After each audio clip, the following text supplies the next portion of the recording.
live. All right, we are live. Hello, hello. Happy Monday. It is Grace and Sol back with another episode of Change School TV aimed at resetting your mindset and mojo for the week ahead.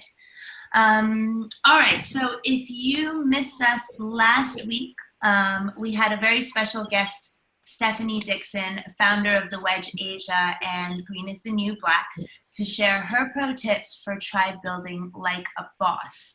And tonight we've got episode 23, all about how to ask good questions in order to gain knowledge, insights, to think more creatively, to get to know someone better, or to increase your performance in life or work. So tonight's session is really going to wrap up this month's overall theme, which was really around networking, tribe building, and the art of creating meaningful connections for lasting relationships in your personal or professional life. So that's what we're going to cover tonight to wrap us up, which is so how to ask good questions. And what we're going to cover is why it's important to ask good questions, when or what type of situations you should really be focusing on crafting good questions. We'll give some examples on the type of questions to ask in different situations, and then we will close out with some final tips for constructing and asking really good questions. So, Grace, how are we doing on the setup side? Are we good to go? We are good to go. I'm just seeing those of you that are live. Sorry, I've got a new setup over here, trying a new space. Hey, Christabel. Hey, Sam. Those of you that are just joining in live, if you want to say hi to us, share some love, and just if you want to share where you're coming in from, that's always a bonus for us. So, okay, we're going to start with why it's important to ask good questions. So really, asking questions is such a powerful way for us to learn, but usually we tend to hesitate or feel a bit afraid to ask questions or to voice questions because we're fearful that others might think that we're weak, or perhaps that we're unknowledgeable, or maybe that, we just don't know enough about this topic that we might feel a little bit ignorant. So if any of you have felt that way, share it with us as well in the comments. But most of us do want to feel this, want to give a good impression when we meet someone, right? So we put the pressure on ourselves to really demonstrate strength and confidence and, intelligence, or as a know-it-all in our field. But I think the key thing we want to emphasize here is that we shouldn't assume that we know all the answers, and we actually shouldn't have all the answers. Or at least if we do know some of the answers, we shouldn't really come across as if we do. The greatest thinkers and leaders are constantly asking questions, and they're constantly using a beginner's mindset whenever they meet people, or whenever they go into a new industry, or learning a new topic, or even topics that they already know. It's always good to try and come in with that beginner's mindset so that you can start looking at things with a new perspective and keeping that open mind and keeping that judgment away. And that really allows us to have different possibilities in the conversations and really try and start immersing ourselves in the person that we're speaking to and their point of view. So another reason that we tend to hold back asking questions is because we're usually in such a hurry to get things done, or to get the final result, or we just want to know. Right? You're always like, okay, I got it, right? I get what you're saying. Let's just move on to the next thing. But really, we need to be able to try and take time to pause, think about what the person has said, and then ask other thoughtful questions and really listen. I know that sometimes I tend to do that, and I've worked over the years to be a little bit more, I guess, a better listener, would I say, which brings us to the next point, right? Is how being a good listener actually helps you ask better questions. Questions can help you to clarify your own thinking, to be more creative, to be more innovative, and help you to really look at solving problems with a different lens. But it can also help you to validate or invalidate assumptions that you might have. And best of all, it really allows you to become a better leader for yourself and for others, which everyone wants to do. So Sol is going to share with us a couple of key questions on, or, when it's good to ask good questions. Yep, so there's, I guess, a ton of different situations and scenarios where you'd want to really think about the type of questions you're asking and how to make them really incisive. And really the goal at the end of the day, no matter what the situation is to learn or to understand something better or to understand someone better. So I want to focus on just some of the most common situations or contexts in which you'd want to be thinking about these things. So one is obviously in your workplace.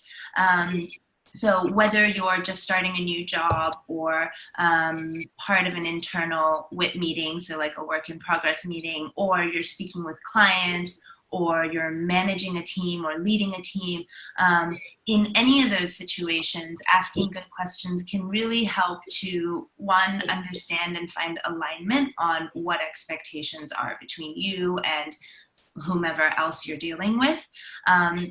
It can also really help to clarify those points, because I think sometimes we might take for granted mutual understanding, or we might just think we understand what a person means, or we might think that someone understands what we mean. So a lot of times asking questions is really just getting down to the nitty-gritty details so that there's less room for error or miscommunication.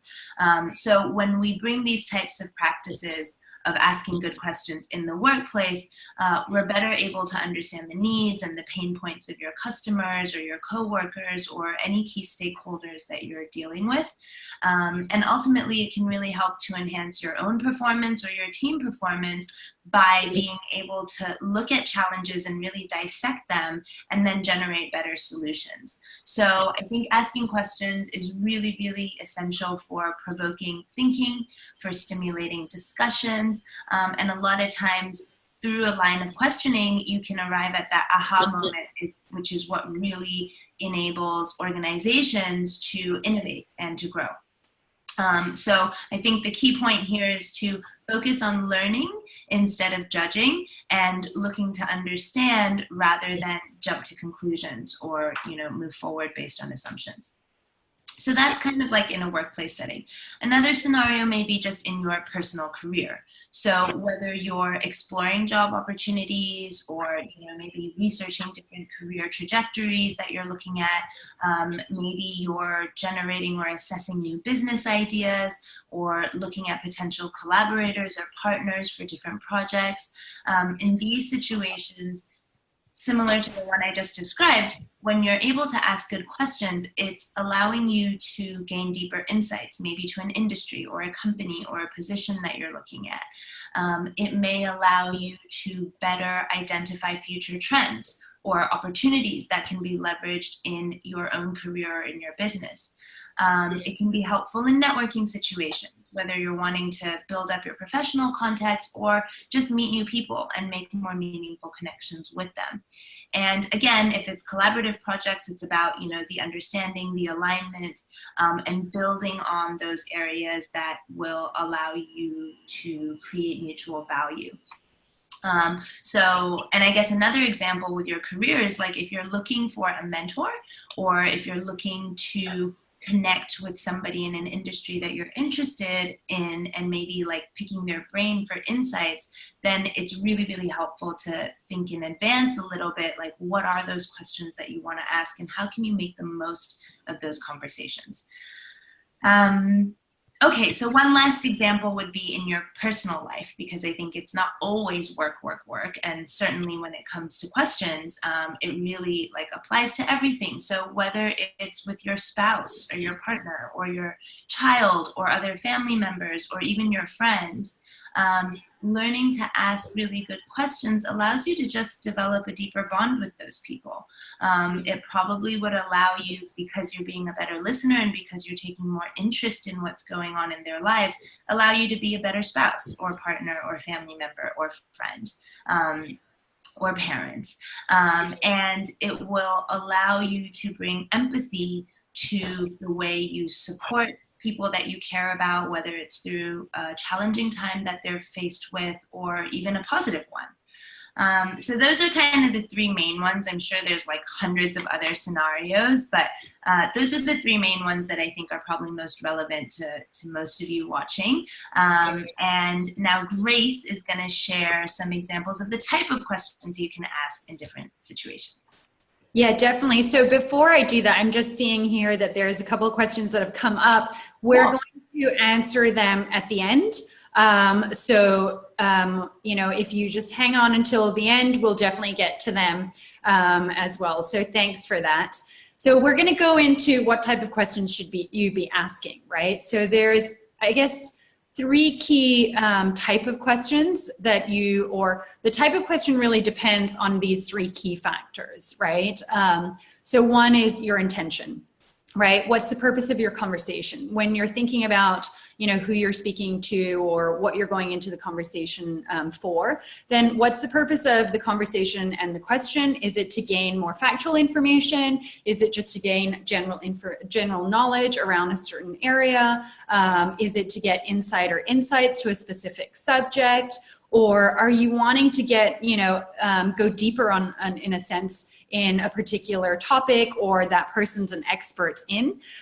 So is it to gain more clarity and alignment with people that you're working on? There's so many different things. I think the main thing though is what's your intention? And that's then going to help frame what are the type of questions that you should be looking for. The next type is really dependent on your desired outcome, right? So how will the response to your question allow you to learn something new or do something better or achieve something faster? Right? And the final one is depends on the situation. So what is the context of your line of questioning? Are you seeking guidance or perhaps feedback or something you're working on and you're feeling stuck on and you need a little bit more help or clarity to get you out of that situation or to get unstuck? Right? Another is to, you know, are you trying to gauge whether a person or an opportunity would be the right fit for you? Or so if you're looking for work in that context, or maybe you're just looking to build your network, to find your tribe or make new friends. So depending on those, it really would then, you know, you would then choose what type of questions you should be asking. And each of those factors would have an impact on the type of questions you ask, but also how you ask them. And depending on the person that you're speaking to as well, what level of seniority, what's your relationship with them, how long you've known them, all of those sort of things can also be, you know, the type of question, but also how you ask, the tone, right?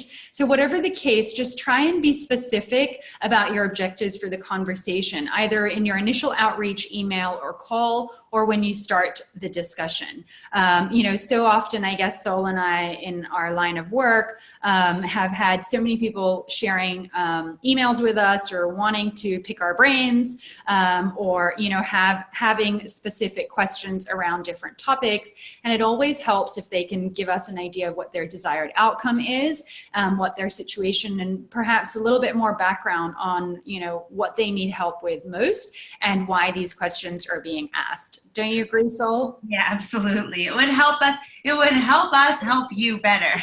Exactly. And I think that's really something too, like in my own experience, when I've gone out to, you know, connect with different people, it's really important to understand what do I want to get from that person, what insights and all of those sort of things. And then I can craft my email accordingly to that. But that's another topic, right? In crafting the right emails. But I guess, you know, one of the most common situations that we get asked, right, as well as perhaps that some of you guys watching the Change School TV today, is around job or information interviews or networking events.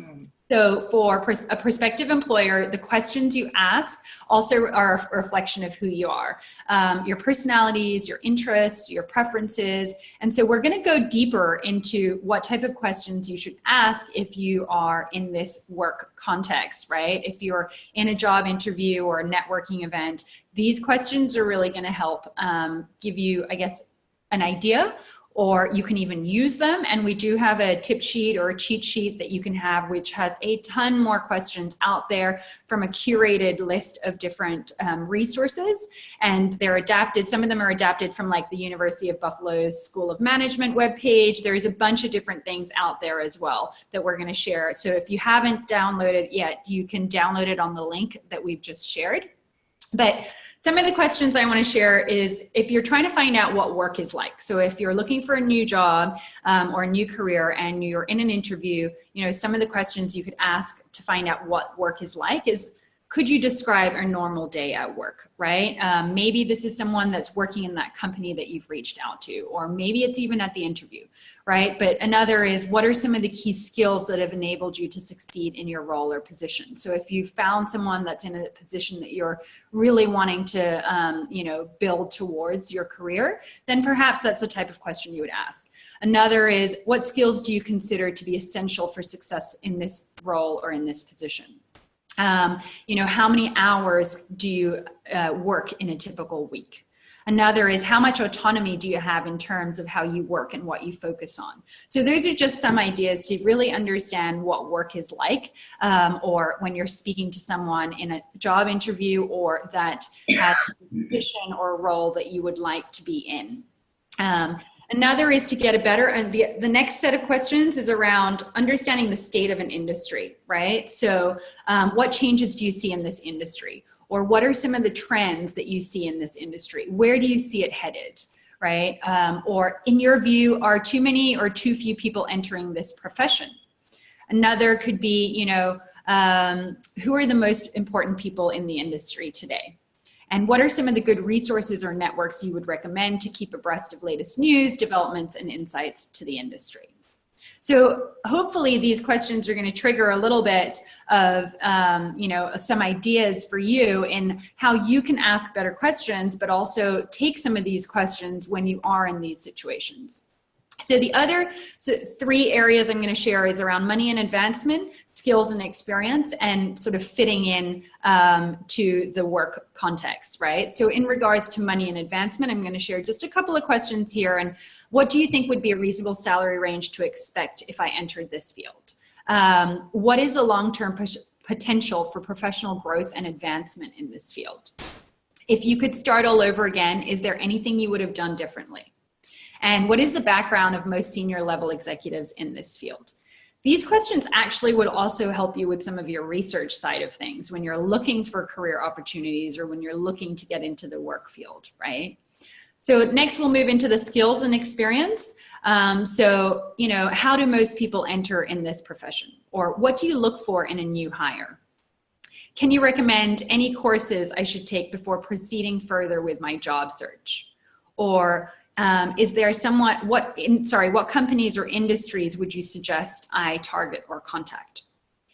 So those are just some examples around the skills and experience. There's so many, like what are some of the relevant skills, or what are the education training areas that I should, you know, that you would recommend for me to advance in this field? Or companies or industries, etc.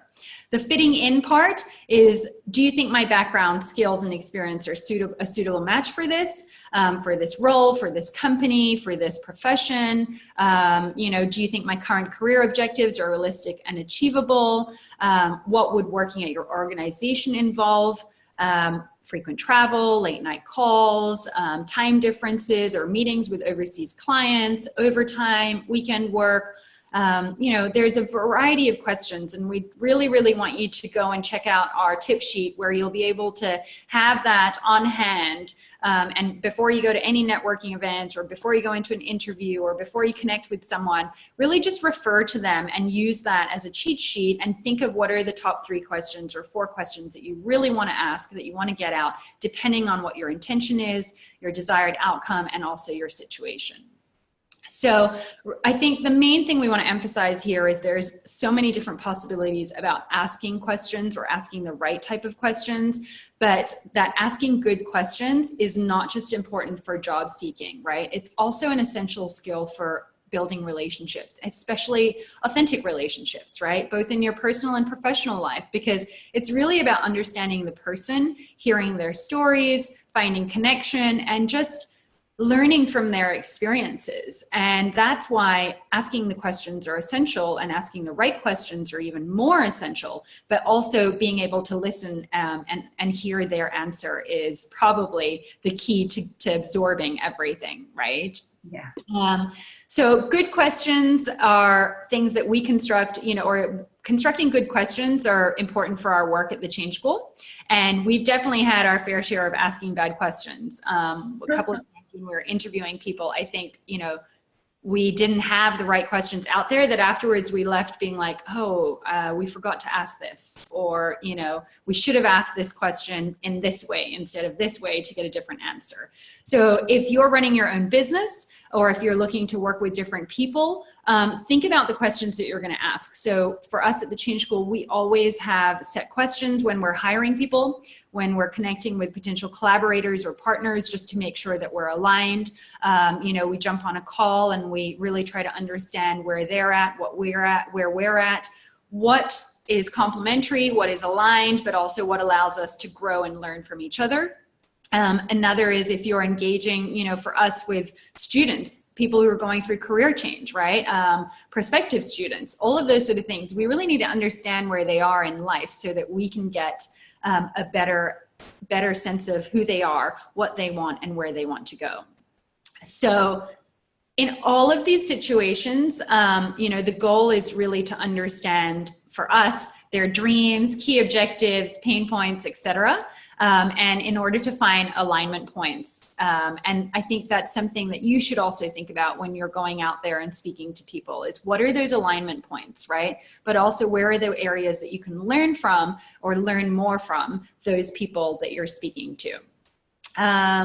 Okay, so there's a ton more on our blog as well. So I don't want to bombard you guys with, different types of questions, but we do also have a list of questions around around when you're hiring, or when you're looking to speak to potential collaborators or students, or taking clients in for training programs, interviewing people. All of that can be seen on our blog recap, which will be posted tomorrow.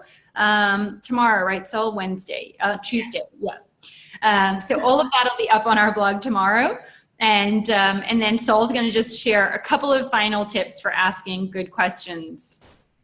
Yep, exactly. So, I know we had a ton, Grace, that we wanted to share, and hopefully everybody gets their hands on that cheat sheet, because that's where you'll really be able to see them all. But I think the ones that you shared are really, really great, because they're probably the ones that come up the most inside our course, or even from our career shifters group. Like, how do I ask somebody what the work hours are like, right? How do I ask someone what it's like, whether or not I'd be a good fit into the company culture? So hopefully some of the examples that Grace shared already can prompt your thinking. And just to add, I guess, you can have some, depending on context, of course, and situation, you can also have a little fun with it, right? Depending on, like Grace said, what your intention is and what the outcome you want. So the only thing I would add is, like, even for our hiring process, Grace, it's evolved so much, right? But we've also had a mix of, obviously more serious questions, but also ones that would allow us to get to know the person better. So I think in the past, we've even asked things like, what's your spirit animal? Or, right? And I know it sounds like really silly. And again, I have to stress that it depends on context. But I think, the only reason I mention that is because sometimes it takes those types of really personal questions to get the essence of people out. And ultimately, if you can break that barrier and make someone feel comfortable enough to share, then that's, exactly what you're looking for in these situations. So, and I think, just to add, right, it really depends on the type of company culture. So if you're a business, and, for us, it was essential to get an understanding of that person in both work-life context, and, for the spirit animal, it was also, I guess, an idea to think, okay, how do they see themselves as that spirit animal, and why? Right. And so we really, and even sometimes it's like, okay, what are 3 words that best describe you? Right. These sort of things just are a little bit more out of the box.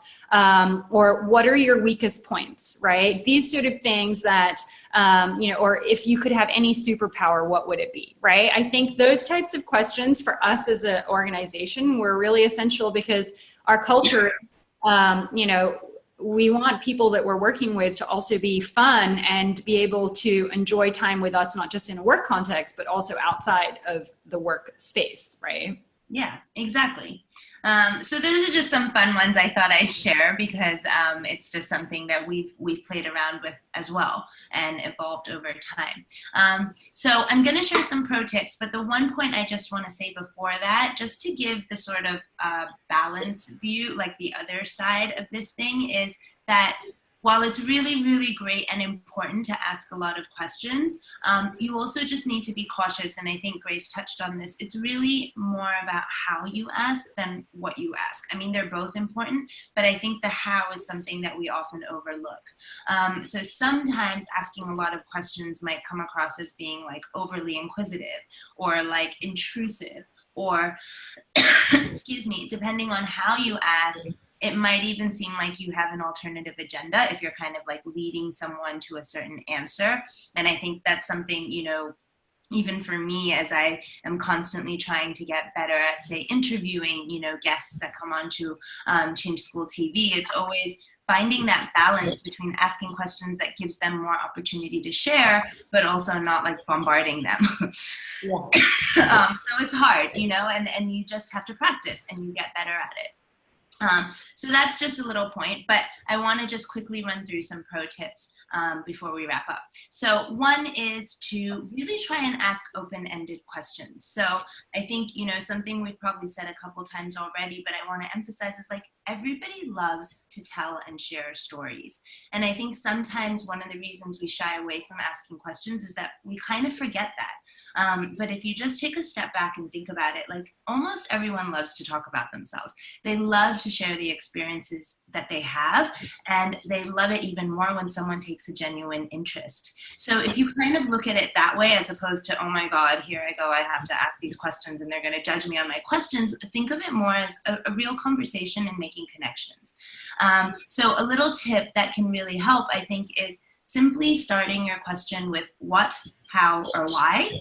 And that will just help you to keep things a little bit more open-ended and then allowing dialogue to continue. So just as an example, some really simple open-ended questions that you could ask as a follow-up to something someone has said is like, why do you think that happened?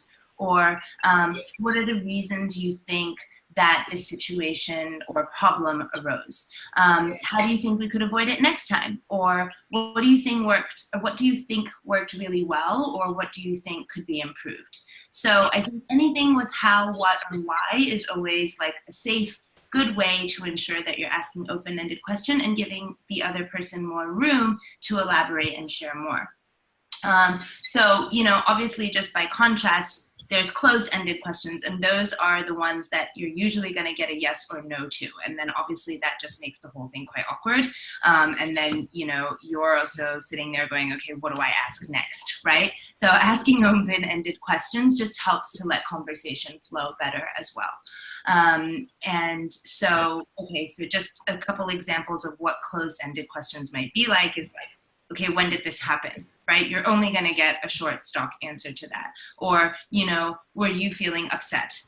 That's an assumption. So you're, again, not really leaving much room for the other person to say anything or to elaborate more, right? And if you're in like a meeting situation, I think that can happen a lot if something goes wrong, right? We're quick to, even subconsciously sometimes, just be like, okay, well, did you make this happen? Or had you told this person a specific thing, right? So I think just taking the assumption out of the question and allowing somebody to have room to explain or to talk more about what they were feeling, thinking, or what actually happened is always a better way to go. So that's tip one, open-ended questions. Tip two is to be really engaged in your conversation. So there's no point asking questions or asking a million questions if you're going to be too distracted or too disinterested in listening to the response. So I know Grace has talked about this already, being a really good listener. But I think, I want to emphasize it again because people can be really sensitive. People can read your body language, your face expressions, right? So if you're throwing out questions, it can seem really disingenuous if you're then like distracted or looking away just as they're starting to answer, or worse, as they're starting to get into the answer, right? So just be really mindful about making the other person feel, you know, unheard, or that their response isn't important. And a simple way to do that, you know, or initially to cultivate that better habit, is to really just be actively demonstrating your interest. And you can do that with like more positive facial expressions, you know, leaning in, like in terms of body language, right? And just if you know you're someone that's kind of ADHD, right, and has a tendency to get distracted, then just try to hone in on that person so that you're really, really listening to them attentively. So that's tip 2, be engaged in your conversation. Tip 3 is to stay curious. So this is kind of connected to the earlier point Grace made about the beginner's mindset. So it's really showing that you are curious, even if it's a topic that you know about, then you're showing that you're interested in a new perspective, right? Sometimes, especially if it's subjects that we feel really passionate about or really knowledgeable about, we're really quick to offer advice, or we're really quick to give the final answer that we think is the final answer, or we want our opinion to be heard. And, you know, if you've ever been on the receiving side of that, you probably know that that can be really annoying sometimes, right? So I think it's again, finding balance. Obviously, you want to bring something to the table in a conversation, but it is also knowing when to pause, when to process, when to observe, let the other person talk, and then when to contribute. And again, I think that just comes with practice and also just being more mindful in conversations.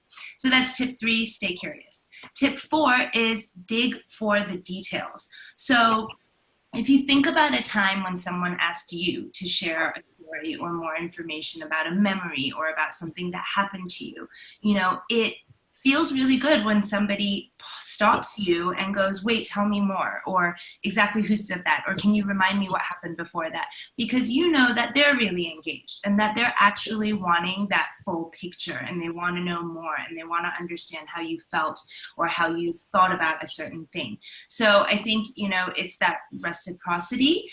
So knowing when is the right time, but thinking about where you can ask for more details, where can you dig deeper? And sometimes it's hard when we're time pressed or we have an agenda for a conversation in the back of our mind. We might kind of rush things forward and not stop to ask for those finer details. But when you can, especially in a work context, I think it's really, really important to get down to the nitty gritty, and don't be afraid to ask. I think, you know, in a lot of ways, the quality of your questions are a sign of intelligence. So, you know, if you can craft good questions, you're also making that good impression that we talked about right at the beginning. So that's the final tip, is dig for details.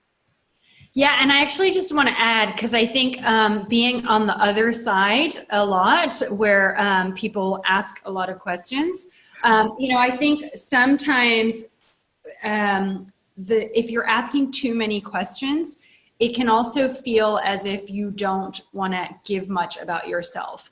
So I think something to be mindful of is that if you're constantly asking questions, then the only person that's going to be talking. So for me, I've had a situation before where I'm with someone and they're constantly asking me questions, and I'm constantly answering right to their question, which is great. But it doesn't give me any time to ask them questions about themselves as well. So, you know, it needs to be a give and take relationship as well, because if I'm at a networking event and the person's only there to be asking me a ton of questions, it's different if you're speaking at an event or if you're a panel at that event. But, you know, if you're meeting someone for coffee or any sort of situation outside of you being a public speaker, then I think, you know, definitely have a lot of questions and ask the right questions, but give time also for that person to ask you questions, because there's nothing more than annoying for myself anyways, where the person's constantly asking questions. And then by the end of it, I'm so exhausted, but I know nothing about that person. Or I perhaps have, you know, only really understood a snippet based on the email that they would have sent or whatever it is. So sometimes I'm hesitant to answer too many questions. And I think that's just something to be mindful of from being on the other side a lot, and I think sometimes it's also the person that you're there with, you're wanting to build a relationship, and a relationship is not just one way, right? So that person also needs to be able to understand you, and it will be better for you in the long term because you will have a relationship versus, okay, that guy just fired like 20 million questions to me and now I'm never going to try and answer another question of you. Right. So I think just be mindful of that. Just maybe that can be like an extra tip for the other side.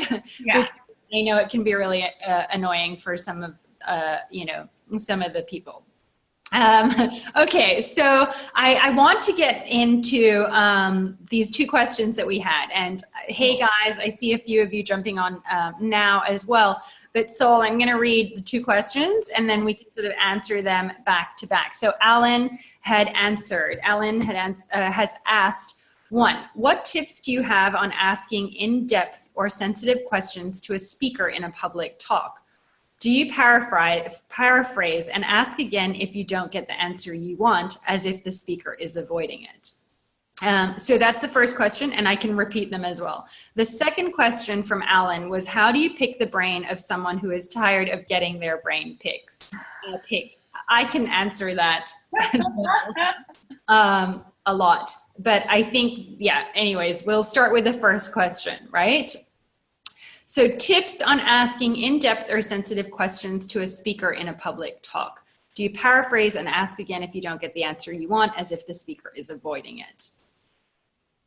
That's a really good question. And the tough thing with these things, right, is it's always hard to give, sort of cover blanket answers, right, that always apply because it's so situational. And I think that's one of our really key points in here is like, it really depends on so many things, like who you're talking to, like Grace said, like seniority, what's the context, etc. But if I can try and offer kind of like a one-off answer and then just have a disclaimer that says it really depends on the situation. My first thing I would say is, assuming it's not rude, right? I think, or I can only speak for myself as somebody who does speak in public, right? I love getting challenging questions. I don't want someone from the audience to be attacking or trying to turn it into, basically a shit show. But I think, especially in a Singapore context, I think there's actually a need for more discussions, more debates that can come from really great questions. So for me personally, I would say I would love for somebody to be forthcoming, in a Q&A type situation and really just ask. And I think, yes, to your second question, if it's not getting answered, then I would probably take it offline later because either, maybe they are not wanting to go deeper into that subject, or maybe it's a sign that they're not that comfortable, so they beat around the answer, or it just may mean like out of consideration for other people, there's a longer answer in there and you can take that conversation offline. So I think it is really being, smart about when is the right time to ask what to who and how. But overall, I would say, if the intention is constructive and a genuine curiosity, then throw it out there. There's absolutely no harm. And I think I would speak for most public speakers when I say that they actually would really appreciate more people asking questions in general. Yeah. I mean, I think I agree. I think a big thing also is how you ask the question. So, how you phrase it. And I think sometimes some speakers just don't, when they're up there, or I know from my experience where if someone asks me a question and maybe it's a longer question, I may only get around to answering the first part, and then I sometimes forget what the second part of the question is, right? So then a way to re-ask the question could be, could you, I know you've answered this part of the question, but do you mind, answering this part of the question, for example, if it's a two-part question. That's one way of doing it. The other is really, I think sometimes it depends what event you're at too, right? If it's a closed group, a small group versus a bigger group, I think a lot of the times, I know from a Singapore context, sometimes people are shy to ask questions. So a lot of people come after, right? So maybe it can also be something that you decide, okay, I'll go and ask him afterwards. There's an opportunity for you to have a longer discussion, but it also gives you an opportunity to actually build a relationship with that speaker. There's so many pros to that, right? So think about, why do you want to ask that question in, the bigger context? In the public, right? Versus just going up to him or her after the talk or the event. I think sometimes, I don't know, this is just, again, could be a possibility that some people like to beat around the bush because they don't know whether you're press or whether you're, media, and you might use it in the wrong context. That's very easily. Again, yeah. So again, I feel that so often, because things are set out there, and people can say things one day and change it tomorrow.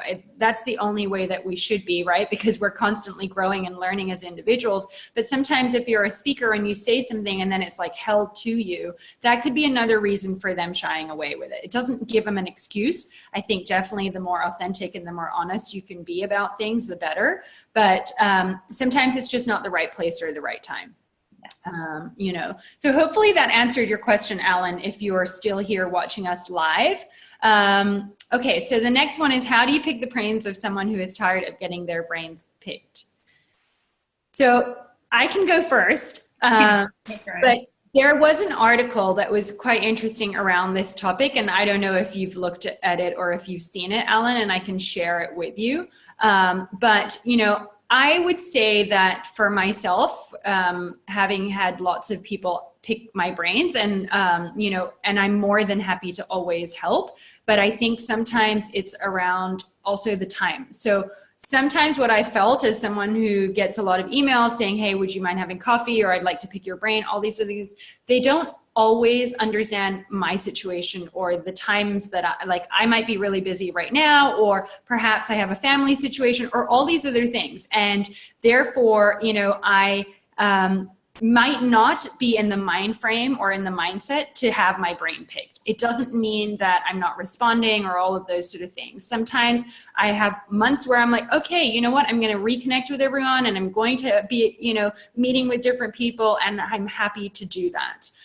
So I think it's just being a little bit empathetic and understanding of that person, what they do, how much time they have, right? Like if you've got a family, or if you're working a lot, or if you're starting your own business, all of these other sort of variables can also change the way that they're acting or reacting to things. And also I think when you're picking that person's brain, that's where it becomes more important to also, just understand where that person is in their life, and what your desired outcome is. Because there's a lot of times where I've had my brains picked, and honestly, it could have been a phone call. I didn't have to meet with the person. A lot of the times people want to meet, and then instead of a call, but it could probably be sent in an email or in a call. And whose urgency, right? Whose sense of urgency? Yours? Because it's definitely not mine, if that's the case. And sometimes it just can come across that way when you're writing. So it's also about how you craft your message, or how you ask them to have their brain picked. I think really it's dependent on so many people, because some people love to meet new people, and I love meeting new people, but other people don't. Right? But there's a time and a place as well for everyone. And I think it's just respecting that, and knowing that, it's not that they're not wanting to get back in touch with you, or they're not wanting to share it with you. It just might not be the right time. Yeah, no, I totally agree. And it actually brings me back to a bit, to one of the parts of my conversation with Stephanie last week. She'd shared a bit of an example as well with her own experience of connecting with people. And something she said, which, I really resonated with, which is similar to what you're saying, is we don't really know what's going on in other people's lives, and you don't know when someone's having a bad day, or like Grace said, you're going through something, or whatever.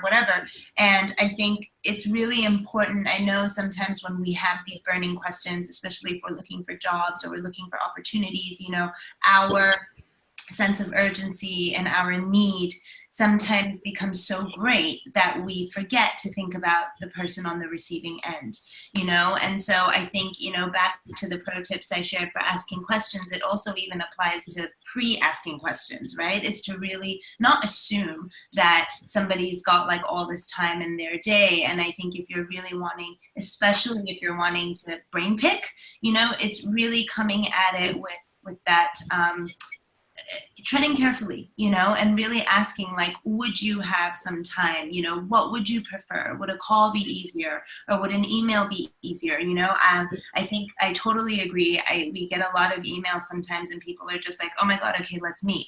And it's really hard. It puts me in a difficult situation because I'm not, you know, one to want to have to push back.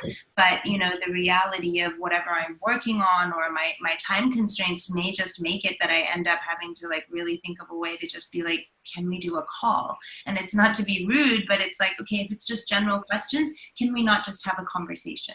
You know, does it need to be in person? Does it have to be X, Y, and Z? So I think it's yeah, again, it's hard to say one size fits all, but I do think the more you can be considerate of the other person and really kind of take in some of the tips we've already shared about your desired intention, outcome, etc., and thinking about context, then you kind of figure out the right ways to do what in different situations. Yeah, and some people, I mean, just don't take it personally, I think, as well, right?